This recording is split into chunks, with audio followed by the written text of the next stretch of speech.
food.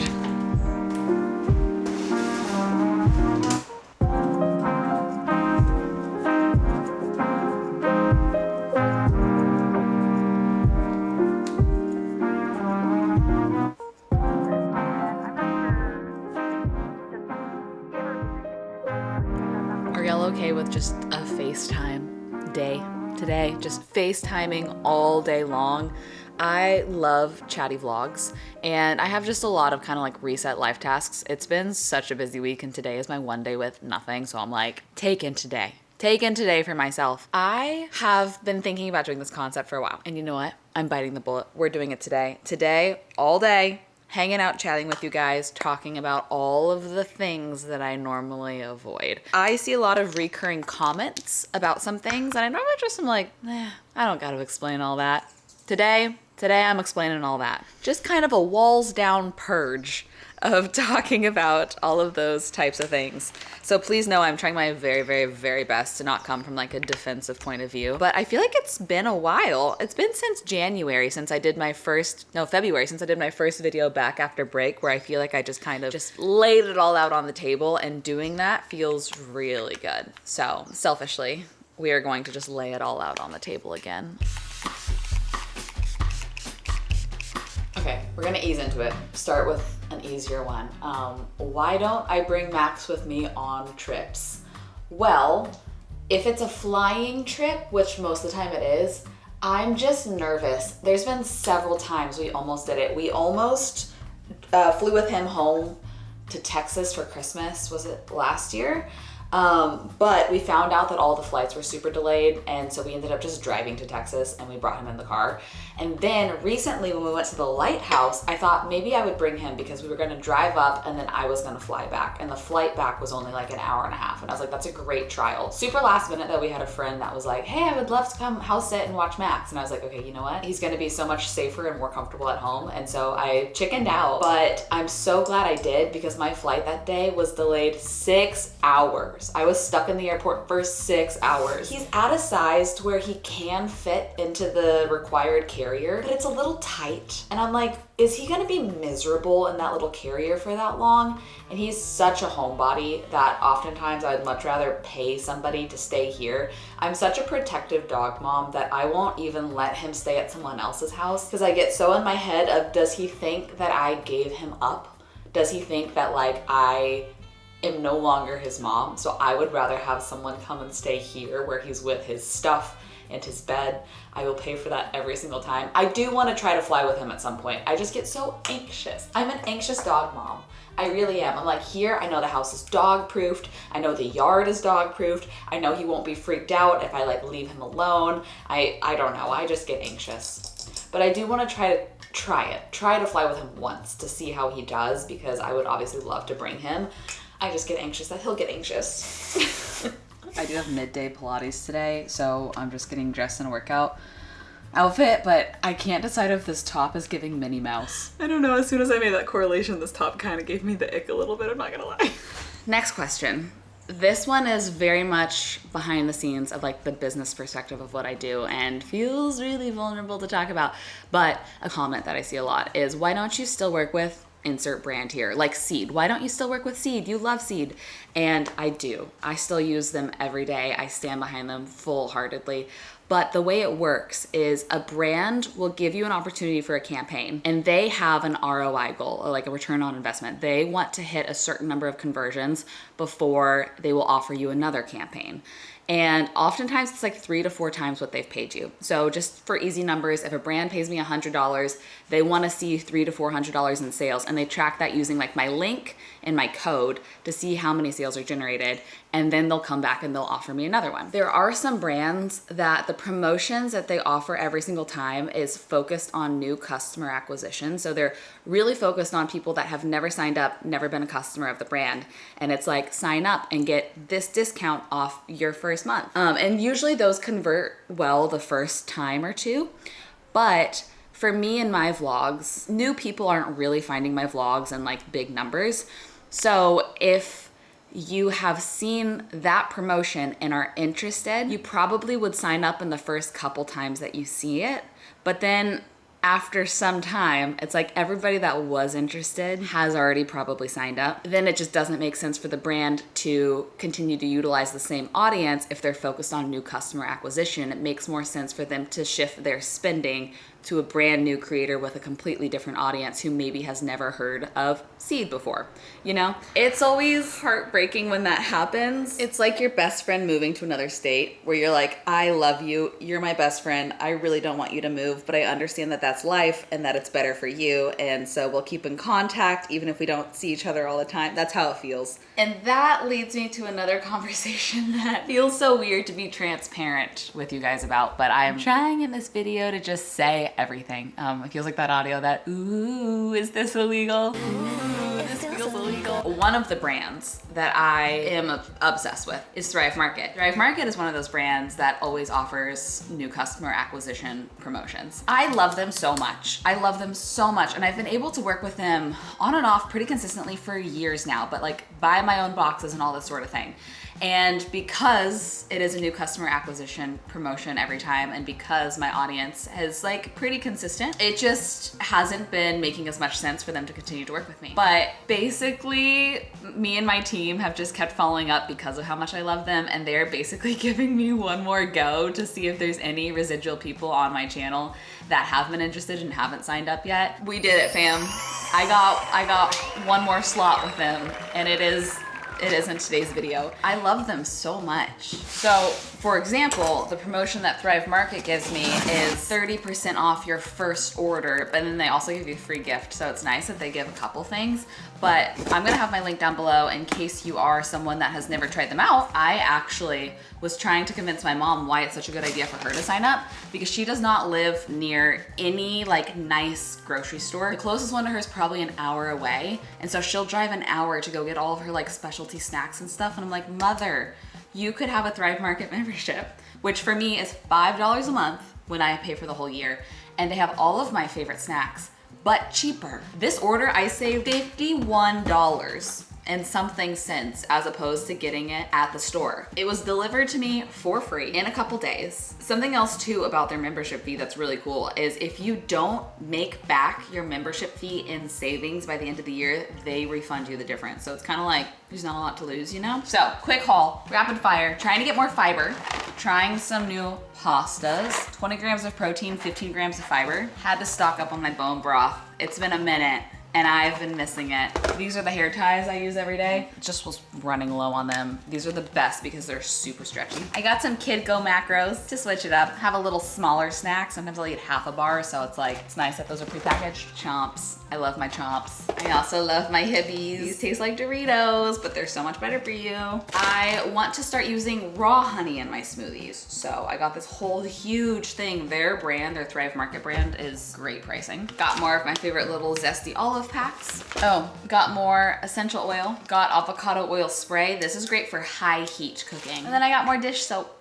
Something that's so easy is you can filter by 90 different dietary restrictions or like lifestyle things. So I always filter by gluten-free, and then I don't have to read any labels, which as a celiac person is a gift of a lesser mental burden, let me tell you what. So thank you Thrive Market for giving me one more go. thrivemarket.com/MichelJanse, 30% off your first box and a free gift. I love these guys, I really do. This weekend is about to be so busy. It's so funny being self-employed and just forgetting about holiday weekends. I totally forgot that Monday is a holiday. I film all of my vlogs a week in advance. And so I was planning Monday as a work day. I make my whole calendar like a month in advance because it has to go through my management, through Tara, my editor, through Gracie, through legal, through all the brands. Like things are so planned out in advance. I forgot Monday was a holiday. And so I'm like kind of flipping my weekend around and making Saturday a work day to take off Sunday, Monday, because all of my friends want to hang out Monday. So today is my one day with like kind of nothing. And I'm using it as a big reset day because this weekend, for the holiday weekend, we're having 3 friends come down from LA and stay with us. And then we're gonna be like hosting a pool party thing with a couple other of our besties here. Jordy's playing a show Saturday night though. So I'm gonna try to fit in a work day Saturday and then go to the show with him Saturday night. And then Sunday, friends come down, stay with us Sunday, Sunday night, Monday. So I just wanna like reset the house and get things together for that. We have done something out of the house every single night since we got home from Texas, and then before Texas, I'm like, I haven't had a night just at home. So I've been really craving a day where we don't see anybody. And besides working out, I don't go anywhere. Like I'll wash my car, things like that. But I am excited for this weekend. Our friend Annika is coming down and she's bringing a couple friends. I don't know. So I love having new guests, but we will be using all the rooms upstairs, including my office. So I need to get that ready, and I want to like wash all the duvets and, you know, just get things nice and clean. And thank you for hanging out with me and FaceTiming me all day while I just kind of like have a day to myself and like get a few things done. You know what I mean? I'm really thankful for that. It's pretty needed. Okay. I'm so afraid of this closet because it's always such a mess. Oh my gosh. But this is the mattress topper for in here, and then this is one of the things I need to wash. So while I'm wrangling this, let's talk about another comment I get a lot. I think that I have talked about this in a video once before, but I still get this comment all the time. And it's people asking why I take solo trips now that I'm married. Why do I still go off and do things alone?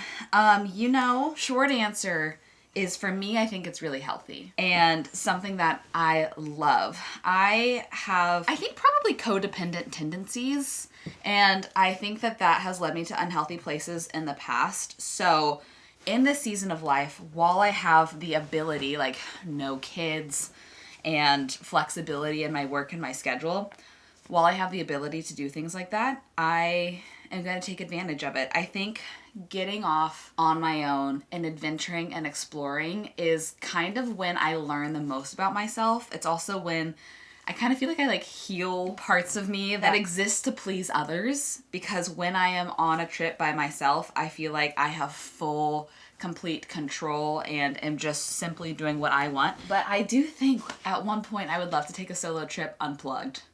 I think that could do crazy things in my brain in a good way, like crazy good things in my brain. But I also have a husband who is very supportive of me, like doing whatever I can to pursue my independence and to just fill up my cup. And I have a husband who tours for a living, so he's gone, you know, I mean, it's changing these days. It used to be like 3 solid months at a time. Now he's gone like 1 or 2 weeks at a time every month. And so if I'm going to be alone anyways, it's fun to use that time to be alone somewhere new. You know? Intermission while I do some chores and listen to the rest of the What We Said podcast from today.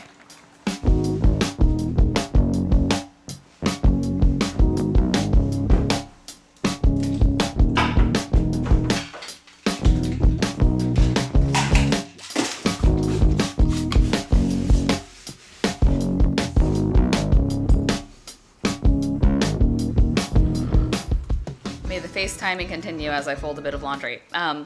Another comment that I see pretty often is, Michel, why the heck are you doing temporary projects on your home? You're not a renter, you're a homeowner. So fair. Several reasons, actually. First, I'm trying to be financially responsible. There's a lot of projects that I would love to do to our home, and doing it the proper way is just something that I have to save for. And like, for example, I hate the tile on that wall below the peel and stick tile. It's like silver mirrored. It's just not my vibe at all. And so I would rather enjoy the aesthetic of my house for $100 temporarily for the next few years as I save to do the proper tiling project that I have in mind. What I have in mind actually requires us demoing part of this wall. It's just like a big thing. I would rather find a temporary solution for a few years and then save to do the big project later, instead of hating it in the meantime or spending money before I'm ready to in like an irresponsible way.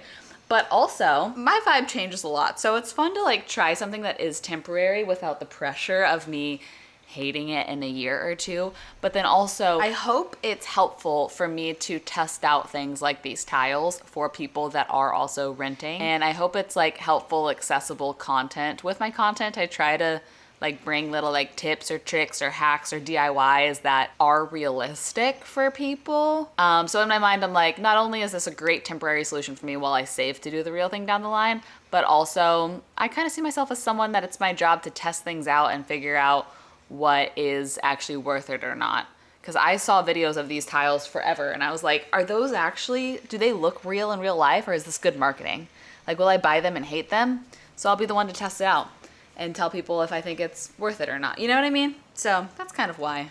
Another comment that I see from time to time, you know, in various different forms, is the fact that whenever I am interacting with other people in my vlogs, I feel less performative or more myself, as opposed to when I am by myself in a vlog. And I've always thought that that was really interesting. I like saw that a lot more in my kind of documentary style video that we did with Chef and Katie, which, by the way, I think I do want to start some sort of more documentary style series. I'm feeling like maybe like a cooking with friends series could be fun, because I'm just dying to have some sort of series that I can play with food in a fun way that people enjoy.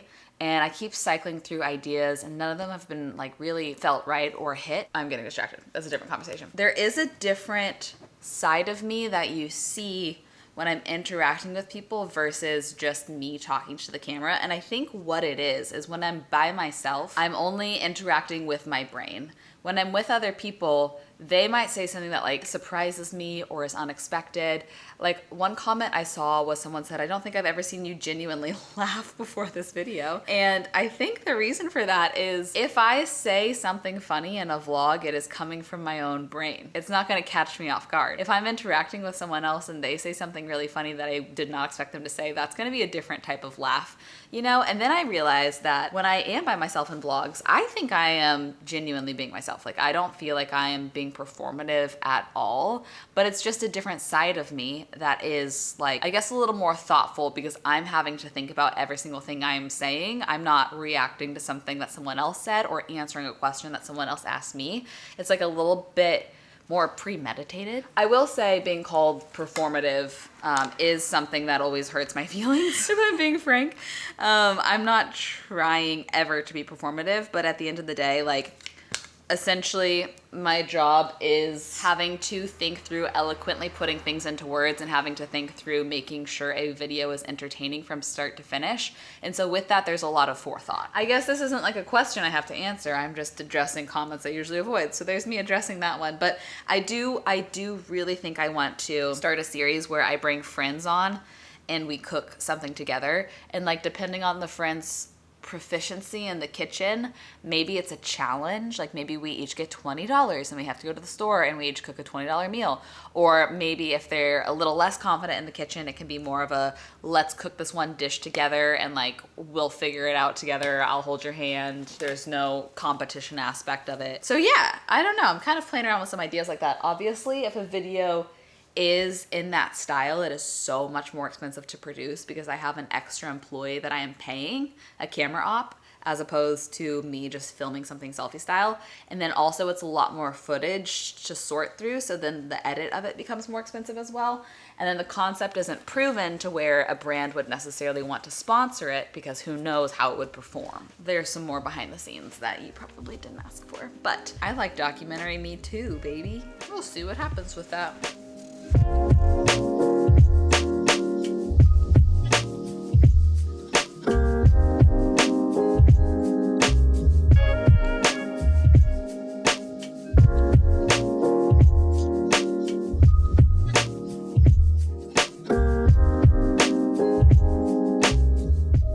Hello, I'm sweaty and I'm in line waiting to pick up prescriptions. I feel like I always use this opportunity to have some sort of a chat because I always sit in this line for forever. Oh, we're moving already. Wait a minute. Now there's only one person in front of me. Okay. Okay, another comment that I get a lot that is just like too much to explain. People ask, what happened with your boiling toilet? My toilet, weirdest thing that has ever happened. Our house, I swear, so many surprises all the time, but was constantly self-filling with water from our water heater. So it was like the hottest water just constantly running. So if you sat down on the toilet, you got steamed. We ended up doing a temporary fix. We fixed one part of the issue, and that is the self-filling issue. So now it doesn't constantly self-fill. So like when you sit down to use the toilet, it is not hot, but when you flush it, it does refill with hot water. The reason is like beyond my comprehension. The plumber explained it to Jordy, who explained it to me, so it was like a game of telephone, but something happened with one of the valves in our shower, and to be able to fix it, they have to basically rip into our shower. So that is a big obviously kind of like demolition project to fix that.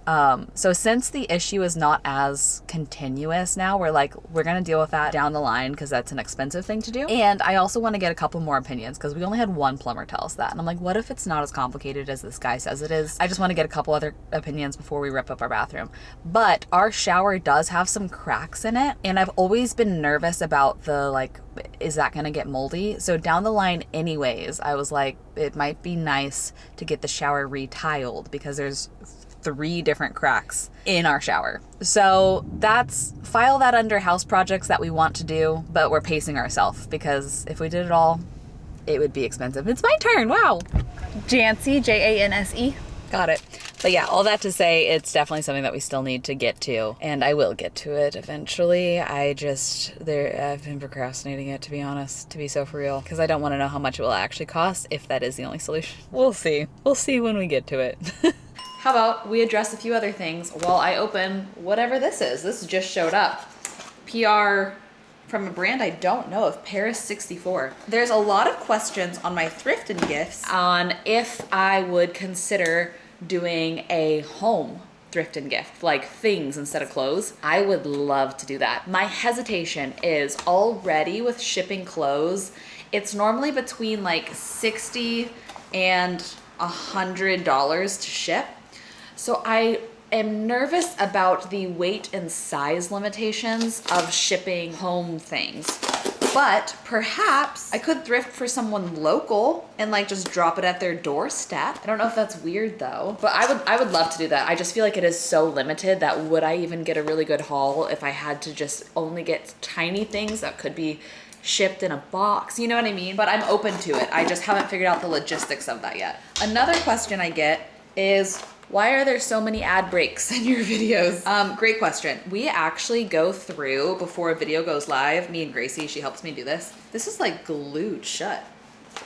We go through and we delete some of the ad slots that YouTube places because YouTube places a ton of ad slots automatically and we're like, this is too much. I think the rule of thumb that we try to do is 1 slot for every like 6 to 7 minutes of video, but that doesn't mean every slot will be fulfilled. It just is saying that if an advertiser wants to put an ad break here, they can. I think that the average fulfillment rate is like 60%. It is a little unknown about how many will be fulfilled, and we do try to go through and delete when it feels excessive. Also, there is YouTube Premium if you don't like ads, and I've given my thoughts about YouTube Premium before in the past where I am anti-YouTube Premium because it pays creators a lot less than what my average CPM is, which CPM is how much you get paid per 1,000 views. So I feel like it is not great for creators, but it's way better for a creator that you have YouTube Premium and continue watching their videos as opposed to just being like, I hate that YouTube has ad breaks and never watching YouTube again. So, you know, lesser of two evils. I got it open. Oh my gosh, it's a bag. Oh, I'm excited about it. Pardon? So cute. I love this. Is there a strap in here? Or is it just a little handbag?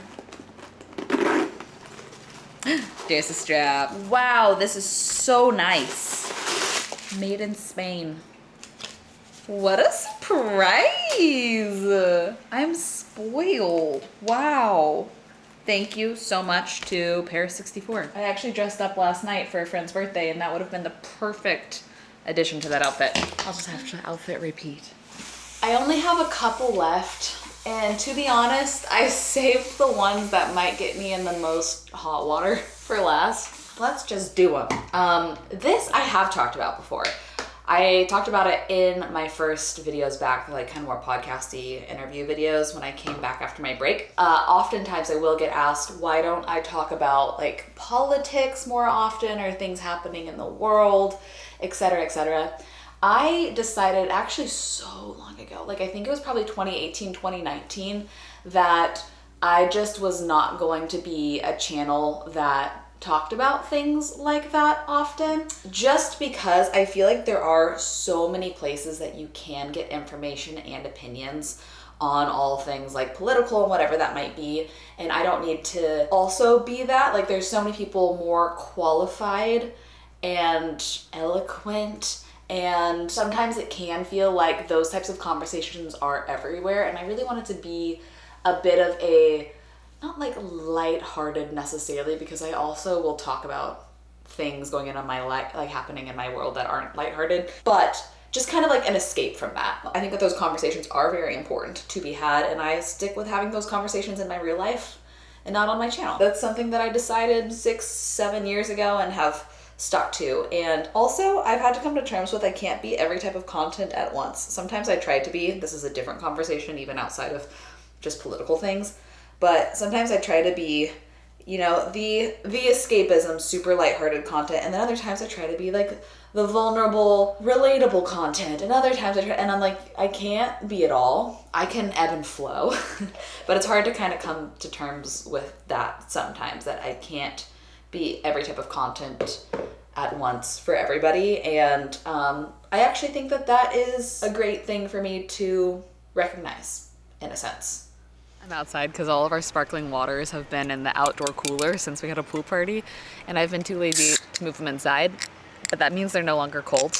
So this has been my little fixation recently. It's grapefruit juice and lime juice, just a splash. It looks like a lot because the ice cubes are in there, and then you top it off with any sort of citrus sparkling water. It's so good. Also, you're resting on a couch cushion right now, so sorry if you're a little bit wobbly. The final thing that I wrote down that I see pretty frequently, and this is honestly also something that I think all content creators see, and it's so valid, but I see it most often when I work with brands that are clothing, and it's kind of, how do you come to terms with the consumerism aspect of your job, and like just how much stuff you get and how you are paid to promote things. I honestly have had to do a lot of soul searching with like what feels right and how I approach it, and I'm constantly reassessing and ebbing and flowing. At the end of the day, content creators do work in like marketing and advertising. I try to take a lot of deals that are mostly like consumable things, but at the same time, I will take deals with brands that I love their clothes. The way I look at it, and I don't know if I do a good job of making it come across this way, but is I never want people to feel pressured to buy things that they aren't already in the market for, but I do want to help inform people's decision making around their purchases before they spend the money, especially some places don't have a good return policy, or like you lose your money on shipping or whatever that might be. I don't know, maybe I could do a better job of making that intention clear, but also at the end of the day, that is the industry that I work in. And I try to be so mindful and intentional about it, but I need to work with brands to support this channel if I'm treating it as my full-time job and if I'm doing 3 videos a week.